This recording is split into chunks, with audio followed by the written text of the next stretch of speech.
everybody. How's everybody doing? Hope everybody's doing just fine. Well, what I'm going to do in this video is I'm going to go over the female reproductive system minus the menstrual cycle and the formation of the egg. In the next video, I'll just go over the menstrual cycle and mention more in detail the formation of the oocyte and the preparation of the uterus, okay, for implantation. So let's just go over the female reproductive. A woman's reproductive system produces sex hormones and functional gametes. It must also be able to protect and support a developing embryo and nourish a newborn infant.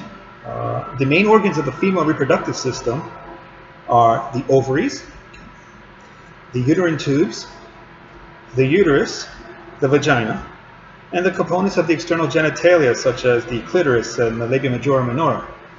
As in males, a variety of accessory glands, the urethral glands and greater vestibular glands, release secretions into the female reproductive tract. Also, what I'll go over in addition to the reproductive system is the breast as well. I mean, breast is going to provide the nourishment for the infant. So I'll include that as part of this video. Okay. So let's go ahead and get started with the female reproductive parts. Okay, I'm going to use this model here.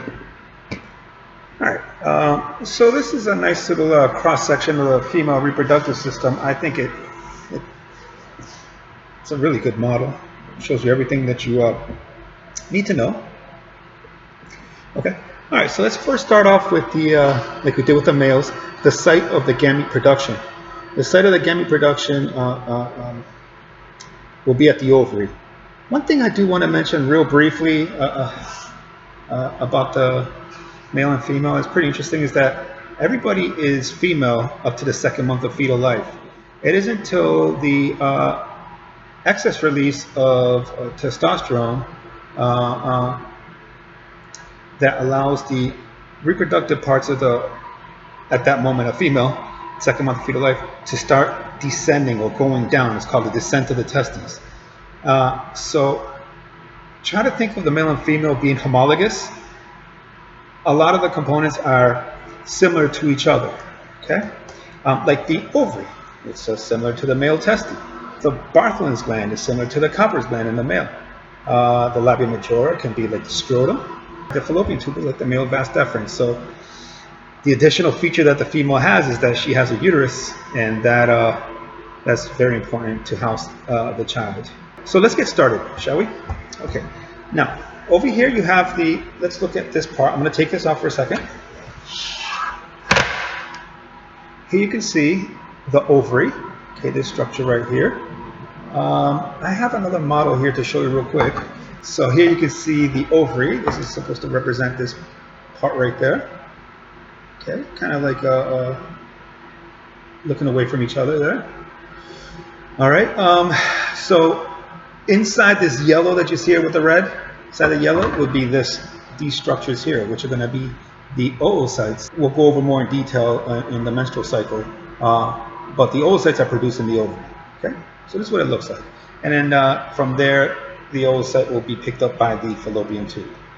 Okay, so let's go back to this model. So here we have the ovary, and these little red things here, those are called fimbriae. Okay, they're like little finger-like projections that extend from the fallopian tube. Think of my arm being like the fallopian tube and the fimbriae being like the fingers. Okay, and that fimbriae acts like a vacuum, and it kind of lures or sucks in the secondary oocyte. Okay, and then the secondary oocyte will go into this part here called the fallopian tube.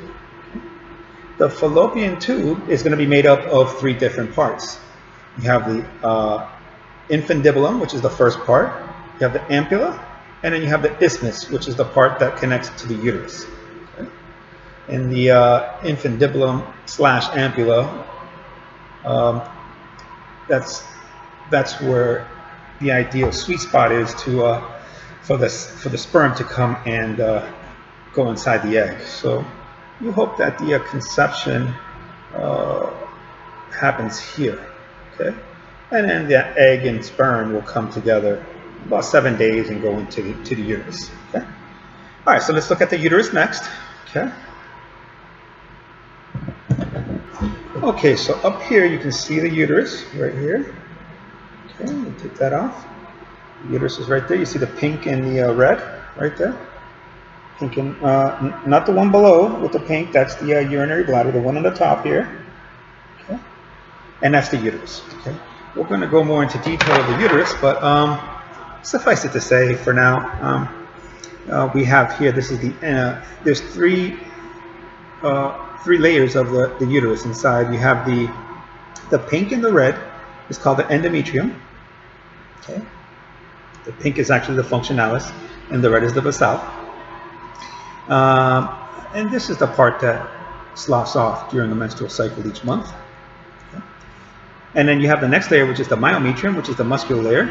That myometrium will contract and help push out the baby, okay, eventually. And then you have the perimetrium, sorry, which is the outer part of the uterus. Okay. So endometrium, myometrium, and perimetrium. Okay, now what we can do is just know that the top of the uterus is called the fundus. Then you have the body, and then here you have the cervix. Okay, there's a cervix right there. Here's the cervical canal, and you can say this is the internal os and the external os. Also, what they do is, in order for, they do a pap smear. They scrape a little bit off, and they check the cells to see if there's any cancer. Okay. The vagina, you see all these little. Let me use this other model for the. All right, so here you have the uterus, and then here you have the vagina with the rugae. Okay. And then here is a little skin down here that kind of covers the entrance of the vagina.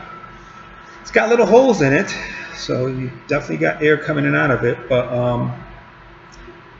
that's called the hymen, okay? And that skin covers pretty much the vagina all the way until there's some intercourse, or there's even stories of other ways of the hymen to be broken off, to be cut or ripped.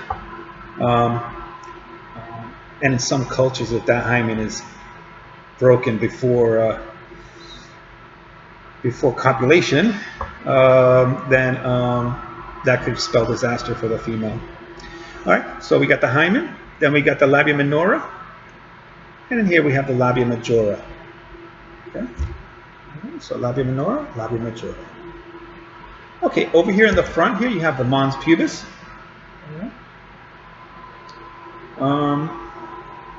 So let's look at some of the glands, and I'll show you the other half. All right, so it kind of looks like this. It's probably this looks like it's the left side. Okay. Yeah, it's the left. Okay, it's just the left, and then you go like this. Okay. So here we want to go look into these glands right here. You see the clitoris. It's a very long structure, mainly for arousal. And again, in some countries, they cut this clitoris so the girl won't have any sexual arousal. I mean, it's just crazy. So they cut that, and hopefully one day we can ban that practice once and for all. Just wanted to mention another thing here. The clitoris will be similar to the male corpora cavernosa, or homologous to the male corpora cavernosa, the clitoris. And then the vestibular bulb will be homologous to the male bulb, which is the bottom part of the corpus spongiosum. Okay.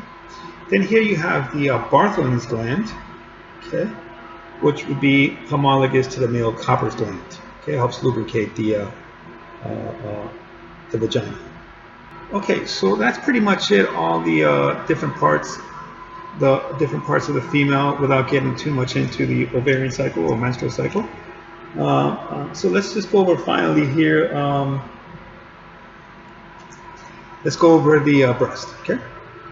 So let's look at some of the components. Okay. Breast is very important for the production of milk for the baby. Okay. There's these structures here that are called the mammary glands. Okay. The mammary glands are stimulated by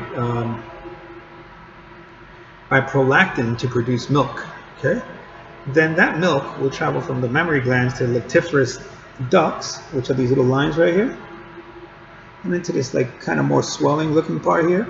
It's called like lactiferous sinus. Okay?